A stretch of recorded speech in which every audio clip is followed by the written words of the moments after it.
ஃபோட்டோஷாப்பில் இந்த மாதிரி ஒரு டெக்ஸ்ட் எஃபெக்ட் எப்படி ஈஸியாக பண்ணுறது அப்படிங்கிறத இந்த வீடியோவில் சொல்கிறேன். ஸோ வீடியோ ஸ்கிப் பண்ணாமல் ஃபுல்லாக பாருங்கள். இந்த எஃபெக்ட் கிரியேட் பண்ணுறதுக்கு முன்னாடி நம்ம தேவையான இமேஜை பேக்ரவுண்ட் ரிமூவ் பண்ணி வச்சுருக்கணும். அதேமாதிரி டெக்ஸ்ட்டு தனி லேயராக வச்சுக்கணும். இப்போ அடுத்ததாக வந்து இந்த டெக்ஸ்ட் லேயர் இருக்குது பார்த்திங்களா, அதை 2 காப்பி வச்சுக்கணும்.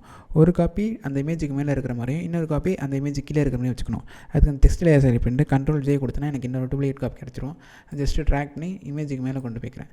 இப்போ வந்து இமேஜுக்கு மேலே இருக்கா, இப்போ அந்த இமேஜுக்கு மேலே இருக்க டெக்ஸ்ட்டை செலக்ட் பண்ணிட்டு அதில் ஃபில்லை வந்து 0 கொண்டு வந்துடுங்க. அடுத்ததாக ரைட் கிளிக் பண்ணி பிளெண்டிங் ஆப்ஷன் போய்ங்க. இதில் ஸ்ட்ரோக்கை வந்து நான் வந்து ஒரு 10 கொடுத்துக்கிறேன். மித்தது தான் அட்ஜஸ்ட் பண்ணால் ஸ்ட்ரோக்கை மட்டும் 10 கொடுத்துட்டு ஓகே கொடுத்துட்றேன்.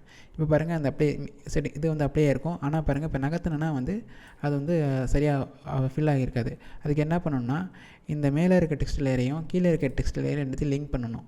அதுக்கு இதையும் செலக்ட் பண்ணணும். அதாவது இதை செலக்ட் பண்ணிட்டு கண்ட்ரோலை பிடிச்சிட்டு இதை கிளிக் பண்ணிங்க அப்படின்னா 2 செலக்ட் ஆகிரும்.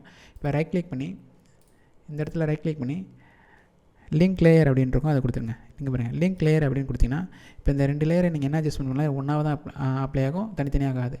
இப்போ நவுத்தி பாருங்கள், இது எங்கே வேணாலும் இழுத்துட்டு போனாலும் அதே எஃபெக்ட்டு எங்கே வைத்தாலும் அப்ளை ஆகும். ஓகே, இந்த வீடியோ பிடிச்சிருந்தா லைக் பண்ணுங்கள், ஷேர் பண்ணுங்கள் அண்ட் சப்ஸ்கிரைப் பண்ணுங்கள். தேங்க்யூ.